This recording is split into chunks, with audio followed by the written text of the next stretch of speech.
और अब बात करेंगे अखिलेश की लेट पॉलिटिक्स की। तो देखिए, नोएडा में महिला से बदसलूकी का आरोपी गालीबाज श्रीकांत त्यागी जेल में बंद है और श्रीकांत पर हुई कार्रवाई के विरोध में त्यागी समाज यूपी सरकार से नाराज भी है। लेकिन जो समाजवादी पार्टी अब तक गालीबाज श्रीकांत त्यागी के बहाने भाजपा पर सवाल उठा रही थी, अब वही सपा श्रीकांत के समर्थन में आ गई है।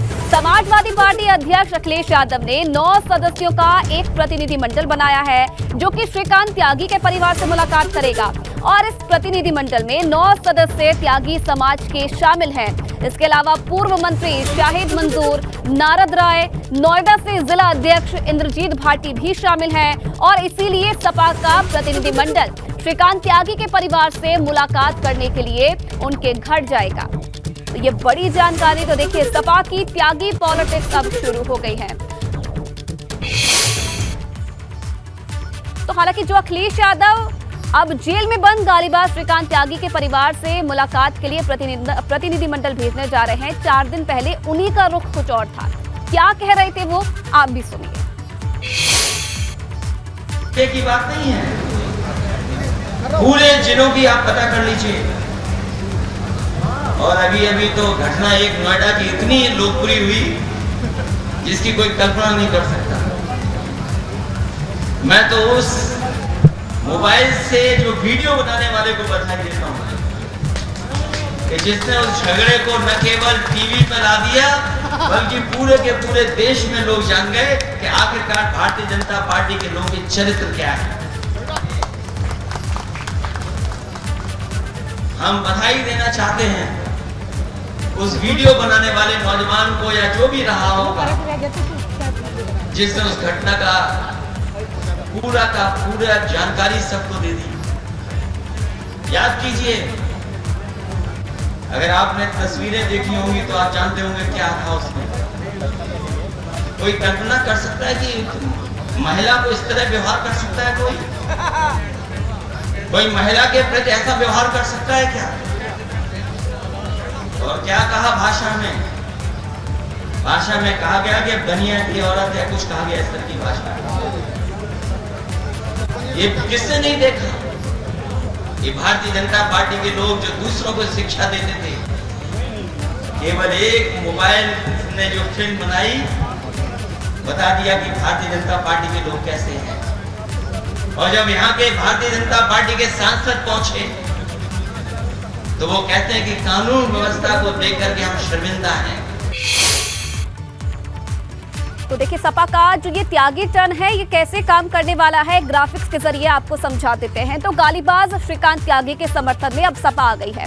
अखिलेश ने 9 सदस्य कमेटी का गठन किया है और 2 सितंबर को ये जो प्रतिनिधिमंडल है ये त्यागी परिवार से मुलाकात करेगा। पत्नी अनु त्यागी से मिलकर मामले को समझेंगे। प्रदेश कार्यालय को इसकी रिपोर्ट जांच सौंपी जाएगी। तो ये जो 9 सदस्यीय प्रतिनिधिमंडल है जो त्यागी का परिवार है उससे मिलेगा, अनु त्यागी से मुलाकात करेगा, पूरे मामले को समझा जाएगा और उसके बाद जो रिपोर्ट है वो प्रदेश कार्यालय सौंपी जाएगी।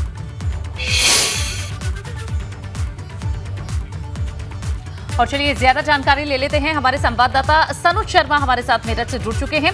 सनुज, बताएं सबसे पहले कि क्या मकसद बताया गया है इस प्रतिनिधि मंडल का श्रीकांत त्यागी के परिवार से मिलने का, और क्या ये प्रतिनिधि मंडल आगे करेगा, क्या उनका साथ देगा, कानूनी कार्रवाई में किसी तरह की मदद की जाएगी, क्या है मकसद इस प्रतिनिधि मंडल का?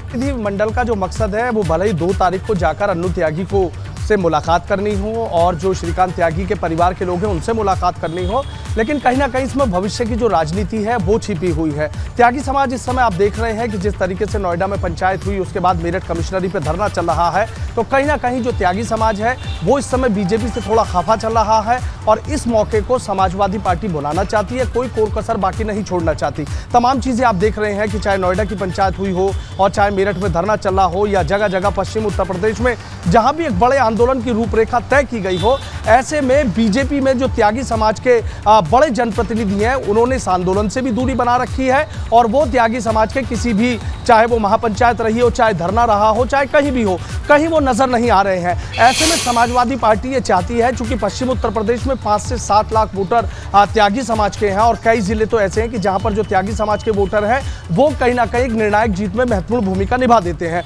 ऐसे में अखिलेश यादव का अब ये 9 सदस्यीय जो प्रतिनिधि मंडल है इसको भेजना, और इस 9 सदस्यीय प्रतिनिधि मंडल की भी आप एक खास बात देखिए कि पूर्व कैबिनेट मंत्री शाहिद मंजूर के नेतृत्व में ये प्रतिनिधि मंडल मिलेगा, लेकिन इस 9 सदस्यीय प्रतिनिधि मंडल में 5 जो सदस्य हैं वो त्यागी समाज के हैं। यानी पूरी तरीके से जो ये घेराबंदी कहें या एक इसको त्यागी पॉलिटिक्स कहें, कहीं ना कहीं त्यागी समाज की वोटों को अपने पक्ष में करने की पूरी कोशिश की जा रही है। हालांकि ये कोशिश 2024 को लेकर कितनी कामयाब हो पाएगी ये अपने आप में एक बड़ा सवाल है। और सवाल ये भी है कि अखिलेश यादव जब 27 तारीख को नोएडा गए थे, हम भी वहां पर मौजूद थे और हमने देखा कि अखिलेश यादव ने जिस तरीके से वहां पर तंज कसा था और सीधा अखिलेश यादव ने ये कहा था कि मैं उस वीडियो बनाने वाले को धन्यवाद देना चाहूंगा, बधाई देना चाहूंगा कि बीजेपी का जो चेहरा है वो कहीं ना कहीं लोगों के सामने ला दिया। आखिर 4 दिन बाद ऐसा क्या हुआ कि श्रीकांत त्यागी, जिस श्रीकांत त्यागी पर वो उंगली उठा रहे थे, उस श्रीकांत त्यागी को 4 दिन में ही समाजवादी पार्टी ने पाक साफ मान लिया। तो कहीं ना कहीं ये पॉलिटिक्स है, त्यागी समाज को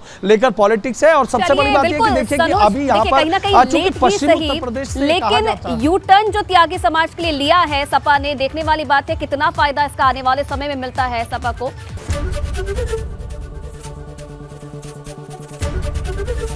एबीपी गंगा, खबर आपकी, जुबान आपकी।